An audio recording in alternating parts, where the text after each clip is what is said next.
Welcome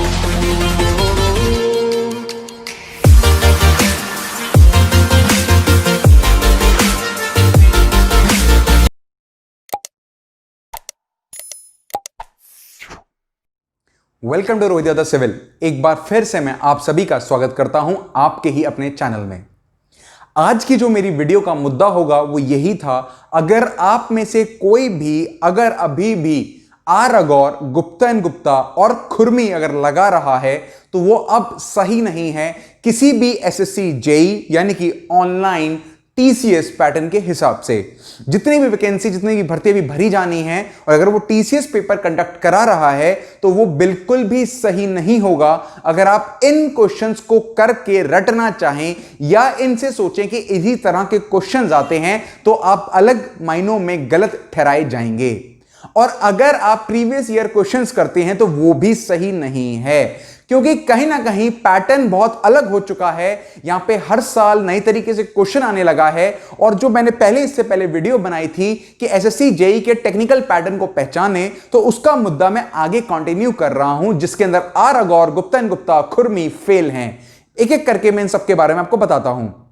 सबसे पहले हम गुप्ता एंड गुप्ता की बात करेंगे। बच्चे 2015 वो आखिरी समय था जहां पे गुप्ता एंड गुप्ता सबसे ज्यादा आई। एसएससी जेई की बात कर रहा हूं मैं बार बार, और मैं टेक्निकल के अंदर टीसीएस पैटर्न यानी कि ऑनलाइन पेपर के हिसाब से बात कर रहा हूं।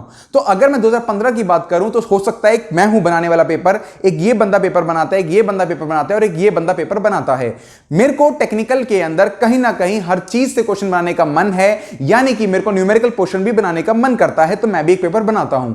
इनको थ्योरी ज्यादा पसंद, तो इन्होंने थ्योरी का पेपर बना दिया। और हो सकता है इनको जो पेपर बनाने के लिए दिया गया हो तो इन्होंने किताब खोल दी हो जिसका नाम है गुप्ता एंड गुप्ता, इन्होंने वहां से पेपर बना दिया हो। और हो सकता है इससे पहले 2015 तक यही पेपर बनाते हो तो ये Gupta and Gupta and Gupta and Gupta से ही पेपर बनाते चले गए।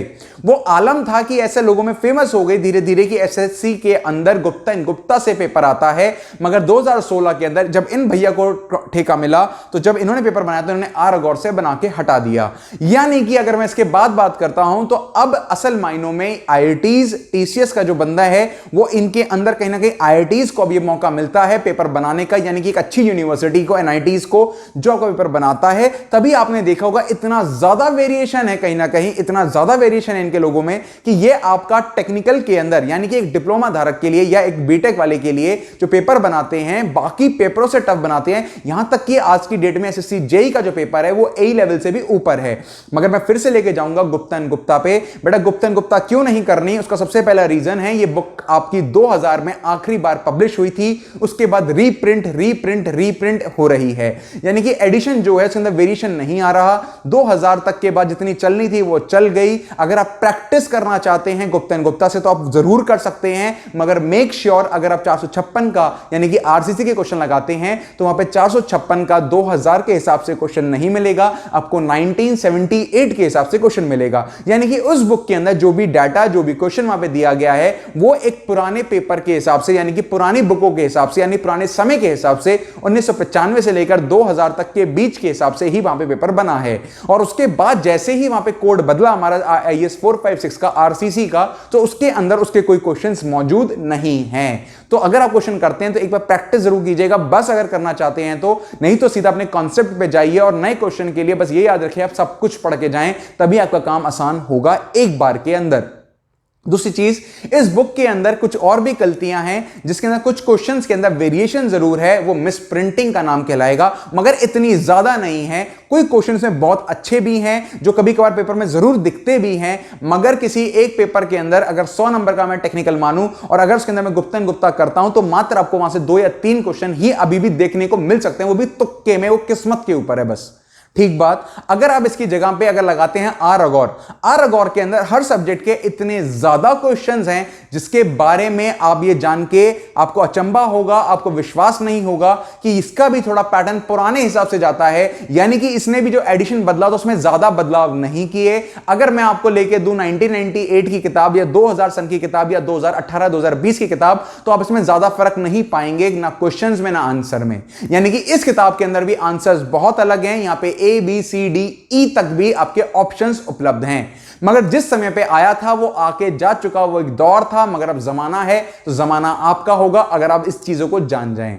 खुरमी तो सबसे ज्यादा वाहियात मानूंगा, क्योंकि अगर आप उस क्वेश्चन को करना चाहते हैं तो उससे पहले उस किताब के अंदर कुछ थ्योरी दे रखी है। अगर आप उस थ्योरी को पहले पढ़ ले तो वो आपके 200 के 200 क्वेश्चन लग जाएंगे। अगर आप कुछ पहले से पढ़ के खुद उस बुक को करना चाहें तो आप शायद बीच में अटक भी जाएंगे, भले ही आप उस पेपर के अंदर, आने वाले पेपर के अंदर रैंक 1 होल्डर ही क्यों ना हो। यानी कि उस पेपर को उस हिसाब से, उस किताब को उस हिसाब से बनाया गया कि जिससे कि जो बच्चा इस थ्योरी को पढ़ लेगा उसके ये सारे आने वाले क्वेश्चंस लग जाएंगे। यानी कि खुरमी ये कहती है, यानी कि खुरमी से अच्छी मैं गुप्ता मानता हूं, क्योंकि गुप्ता के अंदर एटलीस्ट आपको थ्योरी नहीं दी हुई, वहां पे आपको अपनी जज करने के लिए, जो आपने मेहनत की उसके ऊपर जज करने के लिए पूरा समय जरूर दिया हुआ है। तो मैं आपको यही बताना चाहता हूं इस वीडियो के माध्यम से, गुप्ता एंड खुरमी। और अगर आप गौर कर रहे हैं, अगर एक सब्जेक्ट मान के चलता हूं, अगर सर्वेइंग आप जैसे सब्जेक्ट आप करते हैं गुप्ता, खुरमी और अगौर से, तो अब यह मान के चलेगा इस एक सब्जेक्ट के सर्वेइंग के आपको 900 क्वेश्चन करने होंगे लगभग, अगर आप तीनों बुकों से करना चाहते हैं। और जो 900 क्वेश्चन को करने में आपको जो समय लगेगा, और उसके बाद जब आप इस क्वेश्चन को भूलना शुरू करेंगे, क्योंकि आपके पास कॉन्सेप्ट की हो सकता है कमी हो, तो कहीं ना कहीं आपको डर लगना शुरू होगा। ऐसे में पेपर से पहले आप नर्वस हो जाएंगे, यानी कि आपकी मेहनत जो आपने की थी वो व्यर्थ भी होगी। तो आपको यह जानना जरूरी होगा, इन चीजों को जानना, परखना, समझना एक्सपीरियंस के हिसाब से जरूरी होगा। जिन बच्चों ने आज के हिसाब से ऑनलाइन पेपर दिया है, TCS पैटर्न पे पेपर दिया है, तो वो बिल्कुल कह उठेगा कि हां आज की डेट में पेपर बनता है, जो मैंने पहली वीडियो में बताया था। और अब ये बुक आपकी आउट ऑफ डेट हो चुकी है, यानी कि अब इनसे क्वेश्चन नहीं देखने को मिलते। और इसका सीधा सीधा सिंपल सा मतलब है कि आपको सही तरीके से पढ़ना, सही जानकारी के साथ पढ़ना जरूरी होगा अगर आप एक बार में पेपर को क्लियर करना चाहते हैं। आशा करता हूं आपको यह वीडियो बिल्कुल पसंद आई होगी। अगर आपको यह वीडियो पसंद आती है, आप लाइक जरूर कीजिएगा, सब्सक्राइब भी जरूर करिएगा मेरे चैनल को। आप और मैं साथ बढ़कर एक दूसरे को जागरूक करके एक ऐसी वाली रणनीति तय कर देंगे जहां पे SSC JEE का सिलेक्शन बहुत आसान होगा, यानी कि कोई भी टेक्निकल का इस पेपर का जो सिलेक्शन है वो बहुत आसान होगा। और हमें एक समझदारी से पेपर करना है, और शायद इसी समझदारी को स्मार्टनेस कहते हैं, ना कि कम पढ़ने को स्मार्टनेस कहते हैं। इससे पहली वाली वीडियोस के अंदर मैंने आपको बताया हुआ है। आने वाली वीडियोस के लिए आप सब्सक्राइब जरूर करें, बेल आइकन जरूर दबाएं, और अपना प्यार यूं ही बनाए रखिएगा, लाइक करिएगा। अगर आप कोई भी चीज पूछना चाहते हैं तो बताइएगा जरूर। Thank you so much.